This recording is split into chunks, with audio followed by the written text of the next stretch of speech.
G'day everyone. Today I'm once again going trout fishing. I'm enjoying this cooler or milder weather that we're getting in the middle of summer at the moment before things heat up. I'm making the most of it by doing a bit of trout fishing. Today I'm starting off with the new Strike Tiger 1.5 inch curl tail grub in black and gold colour. I'm not sure what to expect. I haven't fished this stream for a few years. One thing I am expecting is that there's going to be quite a bit of bloodshed as I try and scrape my way through the blackberries to get to the water. I've got a funny feeling it's going to be overgrown. Hopefully on the other side of the overgrown part there's some nice water. Let's go and find out.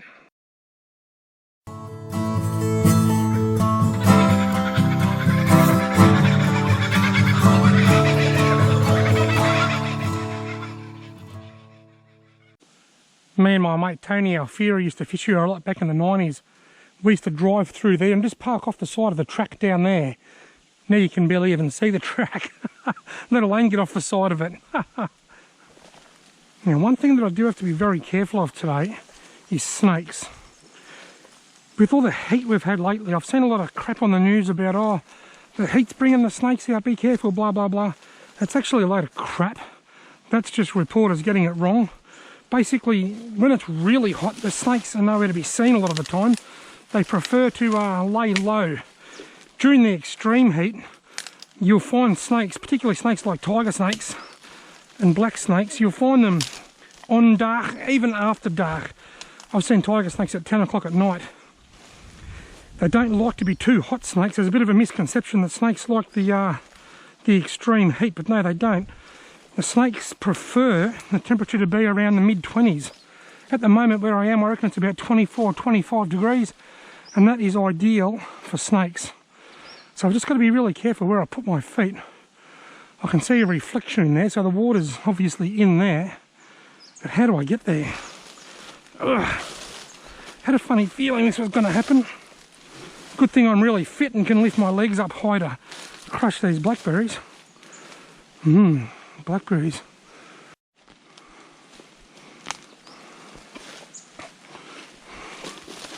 Be excited.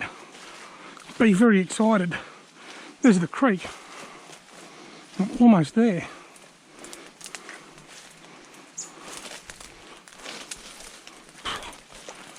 There's a nice hole right there.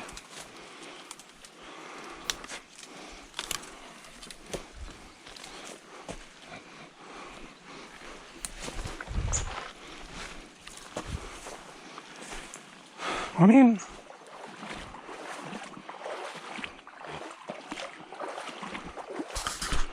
There's a little trout. Just took off in there. Little one just moved in from the centre of the creek there. The water looks really nice, but it is way too warm. Look at another one. Oh, here's a nice fat trout, look. Here's a good sized trout. He would have been close to 40 centimetres, that fish. It was a real good fish.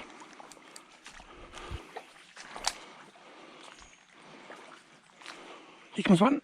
Oh, he hit it. He hit it. I have had a strike. I've had a touch, a hit, a strike. Ooh! I think I spooked him that time though.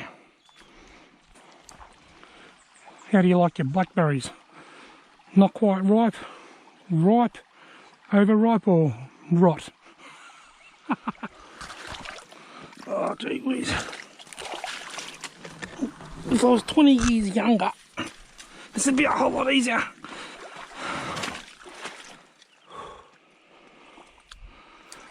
Very shallow here, but something did just rise. There comes one. Here he comes. Take it, take it, take it. A little fish. I think I need either a smaller lure or a smaller G-head. I need a smaller something, I think. Rightio, so I've gone to the Strike Tiger nymph in black and gold colour, and I've put a fair bit of Strike Tiger trout oil on it. I'll see how that goes. If I still keep getting fellows that aren't striking, I'll pull the claws off and try that too. Just keep trying things until I find something that works, although I think the temperature of the water may be what's hindering them from biting properly. But anyway, I've made a change. Let's see how it goes. I'm already liking this smaller lure, this smaller jig-head. I'm able to fish it more slowly. It's harder to cast, but it's easier to fish at a slower speed.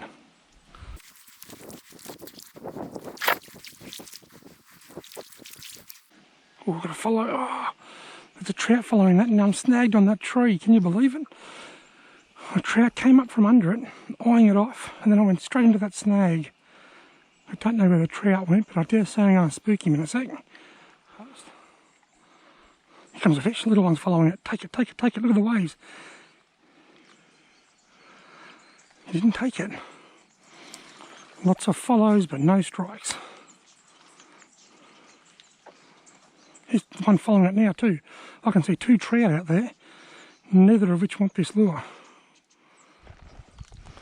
I hate climbing under these big trees like this. I always reckon I'm going to get eaten alive by a big old spider. I did get bitten by something once going under one. It was quite painful. It's a nice hole. There's got to be a nice fish sitting in here somewhere, surely. Here's the follow. Oh, here's a gentle tap. You hit it, he's following it, look. He's following it, look at him following it. Heaps of follows, but they just won't take it. Here we have it, folks. The great logjam of 2019. What a nightmare. Nothing this 130 kilogram gentleman of disproportionate size can't overcome. I'll just puff a little bit, that's all. And maybe get bitten by a snake. Ugh. I'm up. I am up. Not too bad at all. I've just got to be very careful where I place my feet here though, because I really can't afford to fall through and break my leg, because I'm a long way from the car.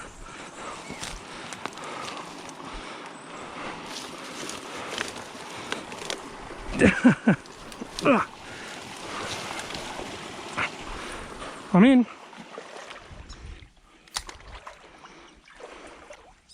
Ooh, he hit it. He's hit it twice. Hit 3 times. Take it, take it, take it.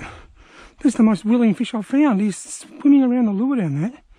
But he's just not really hit it 3 or 4 times. Very gently each hit, each strike. Never looked like hooking up.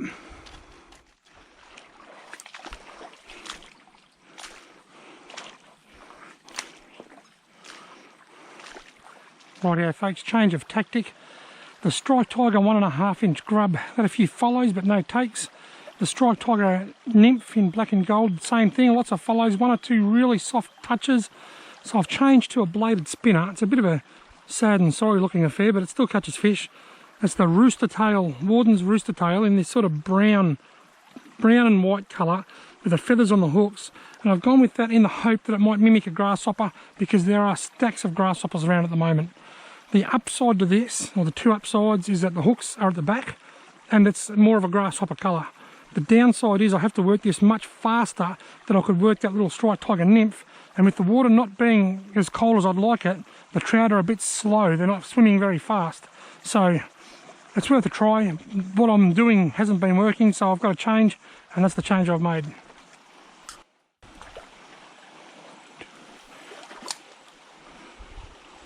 Got him. Oh, I lost him. The first decent strike I've had in this trip. The first fish that actually hit the lure. And I thought he didn't hook up.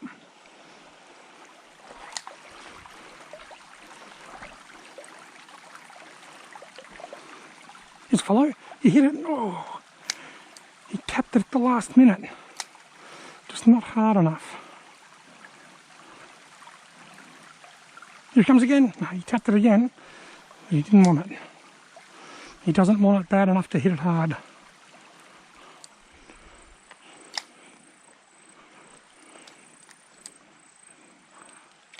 It's a little trout, I can see him. Here he comes. It's a blackfish. It's a little blackfish. A weeny little blackfish just come out and hit my my spinner. I wonder if I put a soft plastic on if I'd catch that blackfish.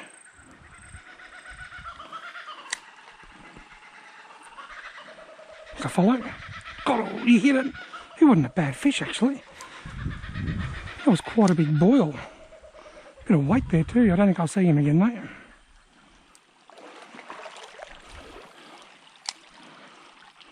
Got him. Finally. Hasn't taken long. Now, I'm not going to get this fish out of the water. There he goes. He just got off. Look at him. There he goes. He's just swimming off now. See him? There he goes. I was just going to say, I won't get this fish out of the water and hold him until I'm ready to just unhook him and put him back. When you're fishing in this heat, in the summer months, when you're fishing for trout, you've really got like 10 seconds maximum out of the water. You want to get him out, get him unhooked, put him back. I won't even photograph a trout this time of year because he'll probably die. If that fish is out of the water any more than 10 seconds when the water's not cold, he'll probably die. So I was going to unhook him and put him back, but he actually done me a favour. Nice little brown trout of around 20 centimetres, only a little fella. Great to see. Rightio folks, well that's it from me. I've had a wonderful couple of hours walking this stream. Haven't landed a single fish. This has been a near trout experience. The trout have sent their message loud and clear to me on this trip, and that is, just wait a little bit longer.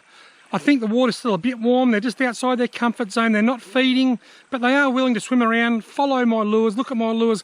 I've had a couple of little pecks at it. I had one trout hit and hook up that got off, and that was it.